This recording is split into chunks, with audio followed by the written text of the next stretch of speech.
Comrade Geza, he further emphasized that the Constitution guarantees citizens the right to peaceful protest and lawful means to challenge unjust governance. Comrade Geza also condemned the government's recent attempts to bribe war veterans, offering them groceries and a mere $200, while the cost of living far exceeds that amount. He described this as a desperate insult to those who had sacrificed their youth, their blood, and in many cases their lives for Zimbabwe's liberation.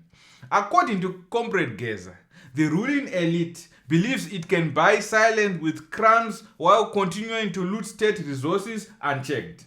However, he made it clear the people are not for sale. He further pointed to the glaring contradiction in government spending, questioning how individuals closely aligned with the regime are able to distribute cash freely while the state fails to fund essential services such as hospitals, schools, and social programs. If the government cannot provide its people, he asked, where do these individuals find millions they so casually hand out? He characterized this as not merely corruption but outright theft from the nation. Comrade Geza stated that Zimbabwe does not need self-serving politicians who treat national resources as personal property, but rather leaders of integrity who prioritize the country over their own pockets. Comrade Geza outlined 5 charges against the current administration, holding it responsible for mismanagement and corruption. Charge number 1, presiding over a failed state where unemployment and poverty are rampant and national development has ground to a halt.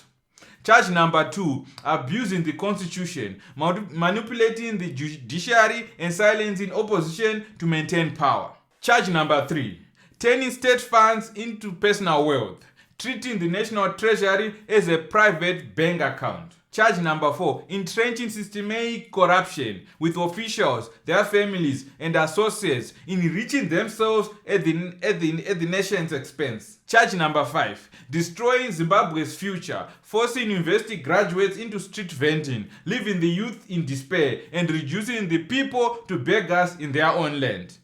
Calling for immediate action, Comrade Geza announced that a national shutdown is imminent. He vowed that people would not relent until the Zimbabwe was liberated from the clashes of corrupt leadership and governance was restored to those who genuinely serve the nation. He warned the current administration that its time was up and issued a final ultimatum: step down now, or be removed through lawful and constitutional means by the will of the people. Comrade Geza asserted that the movement was unstoppable. He declared that Zimbabwe was rising and victory belonged to the people. Mr. Kasukuwere alleges that the current administration is already out of job since the war veterans have spoken. Maybe he bases his assertion on his previous experience as he was part of Robert Mugabe's administration, which was ousted by the army and war veteran. Let us listen to him saying it in his own words. But you knowing President Emerson Mnangagwa, because you worked with him, do you think that he would push through with the 2030 agenda?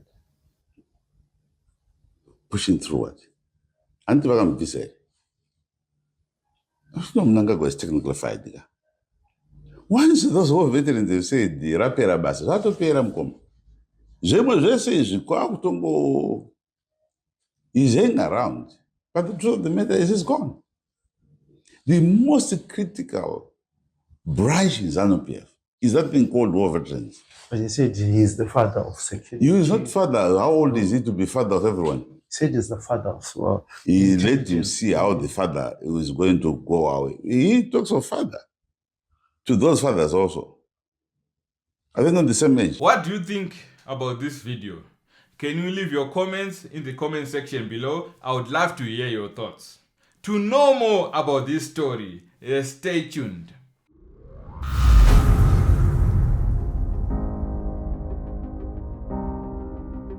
Welcome back to the Fraud News channel. I'm your host, Boss Robert. We would like to thank you all that have subscribed and liked and commented on our videos. We appreciate your support. To those who have not yet subscribed to the channel, please show your brother some love by subscribing and clicking the notification bell so that you won't miss any of our future videos and giveaways to come. Also, if you have any pointers on how we can improve the content on this channel, please drop a comment in the comment section below. Back to the story. Before giving my commentary on this story, I feel it is important that we watch the following video so that we give you a better context and an undiluted account of the story. Fellow Zimbabweans, I come to you once again to tell you that we've been mobilizing ourselves to deliver the final blow to a dictatorship that lacks any wisdom or empathy. We are now ready to deliver the final push, a push that needs all of us to face the odds and base a new country. We are going to give you a clearer signal soon. It will come before 2300 hours at night, so that we end this 2030 business. We have read in the media that police are on high alert to deal with demonstrations.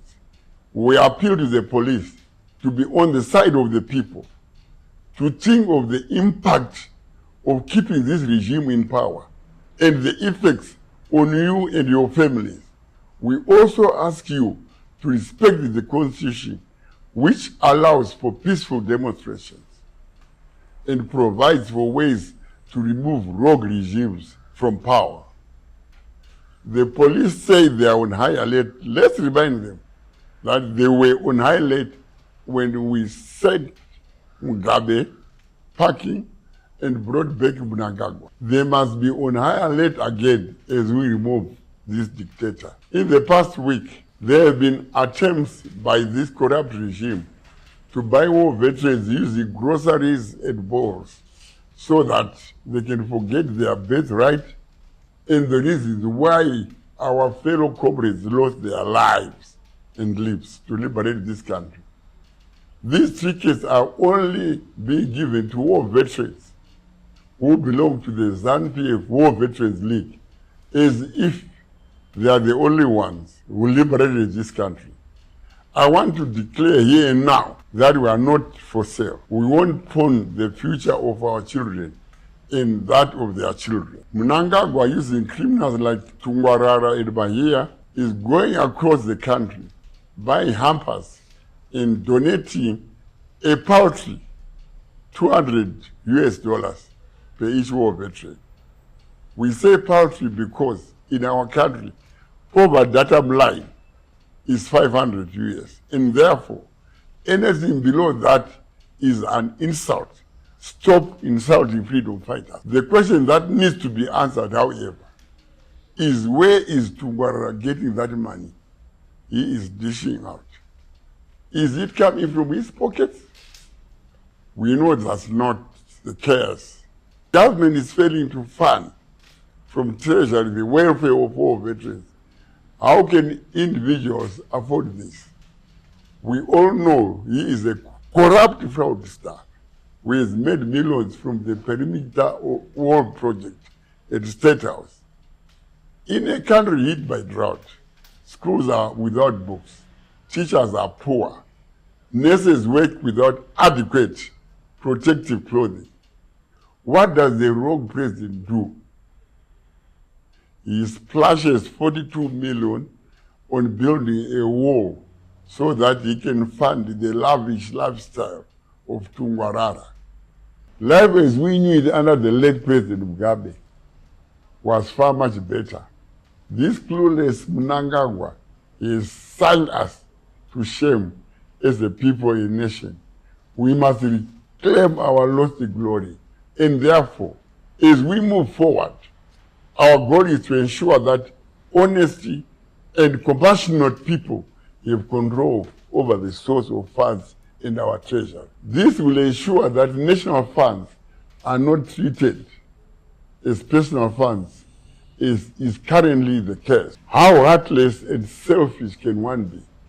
To drill a bowl for a homeless war veteran, you expect one to drink water while sleeping under the stars? That's bullshit. What is more important, shelter or a bowl? Do you know that war veterans sacrifice their youth, education, opportunities for jobs, and even life to bring liberation?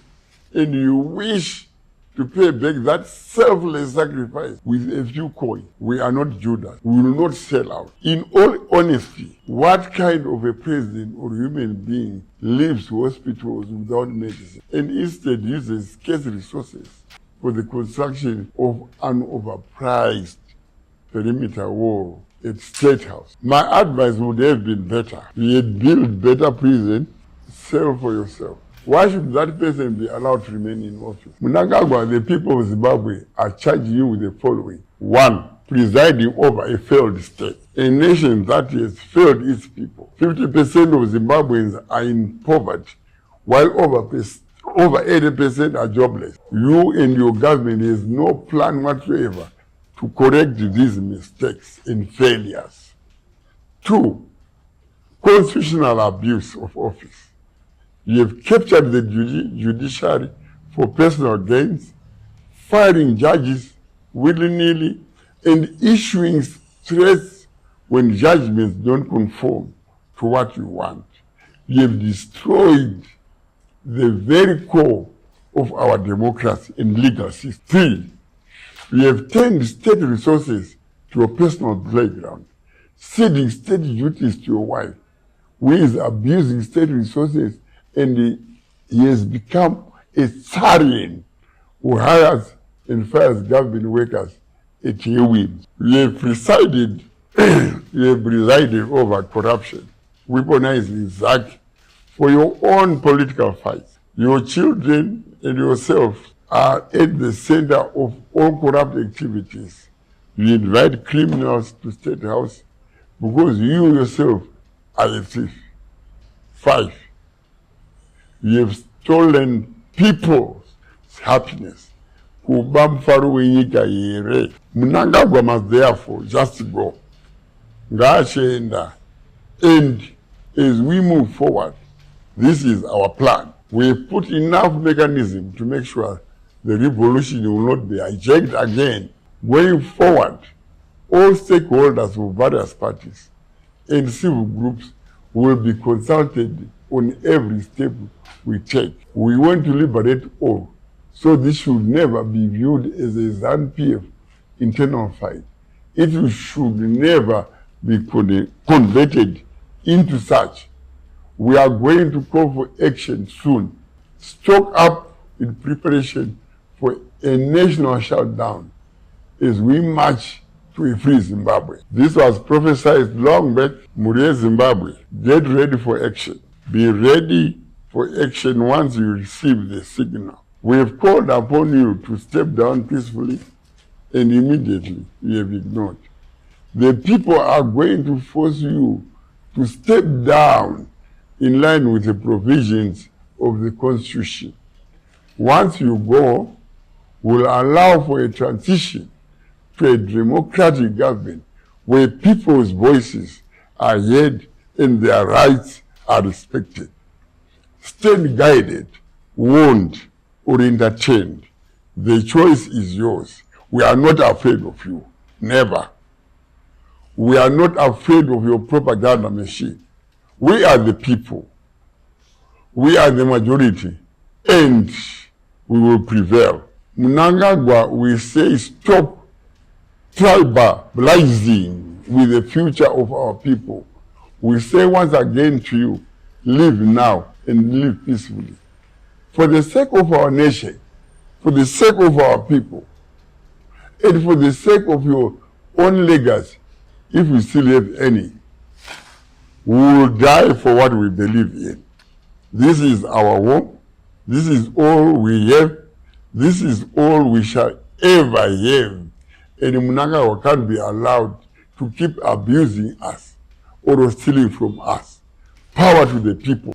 The speech delivered by Comrade Blessed Geza signals a critical turning point in Zimbabwe's political landscape, with far-reaching implications for governance, civil stability, and broader socio-economic framework. The call for a final push and a national shutdown suggests imminent large-scale civil unrest, which could either catalyze meaningful political change or escalate into widespread conflict, depending on the response from both state and non-state actors. Comrade Geza's accusation against the government, ranging from corruption and constitutional abuse to economic mismanagement, presents a direct challenge to the ruling administration legitimacy. If his movement gains traction, it could destabilize the current power structure and lead to heightened tension within government ranks, particularly if factions within the ruling party perceive the administration as vulnerable. Such internal fractures have historically preceded leadership changes,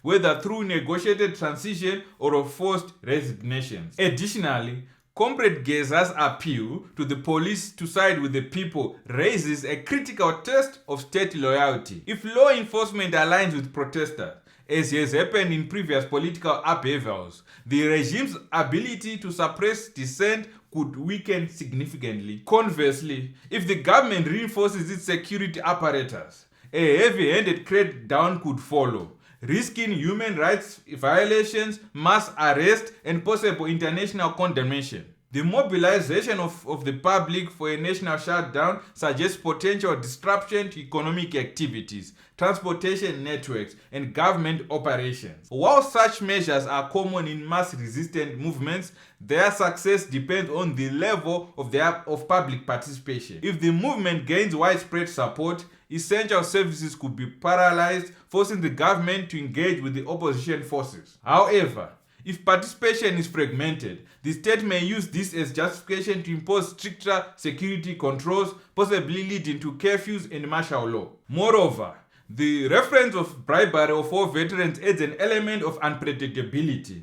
War veterans have historically been a key political force in Zimbabwe, often acting as kingmakers. If they reject government handout and align with Geza's movement, the regime could lose a crucial pillar of its support, potentially accelerating its downfall. On the other hand, if war veterans remain loyal to the administration, the movement could face organized resistance from militia-style groups aligned with the ruling party. Economically, the threat to nationwide protests and shutdown could weaken investor confidence, leading to currency instability and capital flight. Zimbabwe's fragile economy, already struggling with inflation and resource mismanagement, may suffer further declines if businesses and national partners perceive heightened political risk. Internationally, regional and global actors will closely watch the developments within the country.